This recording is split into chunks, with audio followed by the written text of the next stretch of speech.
She claimed I was dead and stole my father's legacy. Now I'm taking it back. When my dad died, I didn't even get a phone call. I found out 3 weeks later from a Facebook post shared by one of his co-workers, a grainy photo of him, with the words "Rest in peace, brother" scrolled above it. My heart stopped. I was in Seoul at the time, finishing a work contract. My stepmom had every way to contact me: email, phone, even WhatsApp, but she didn't. She let me find out from a stranger on the internet that my father, the man who raised me alone after my mom died, was gone. And then I learned she'd already sold the house, my childhood home. No funeral invitation, no will reading, no closure, just silence. Growing up, my stepmom always hated me. She played nice when my dad was around, but the second we were alone, it was another story. She'd accidentally donate my favorite books. She once told me my real mom was lucky to die before seeing what I turned into. When I got into university, she said my acceptance letter was probably a mistake, that my dad still married her, even when I begged him not to. Years later, he told me why. After mom passed, he spiraled hard. He was scared of being alone, scared of failing me. She swooped in like she had all the answers, cooked, cleaned, acted like a savior. He said she reminded him of control, and he needed something to hold on to. By the time he realized who she really was, she'd isolated him from most of his friends,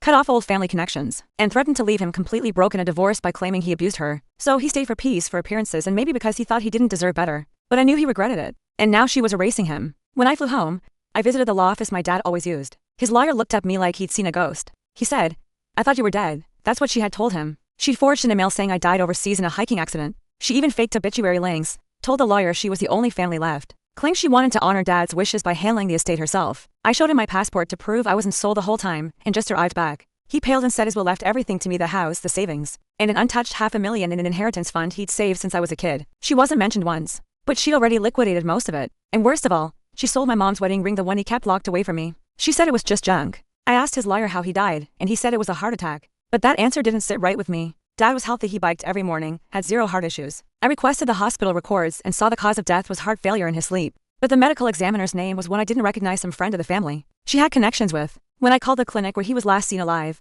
the nurse on the phone hesitated, then said, "I don't want to get involved." But we were shocked. He came in 2 days before that and said he felt great. That's when it hit me. She did much more than steal my father's legacy. I knew I had to do something, and I couldn't just sue. She had friends in local offices. Her sister worked for the DA. So I emailed her, told her I'd heard about dad and wanted to reconnect. She responded, "Maybe we can talk over coffee. I hope you've grown up since you ran off."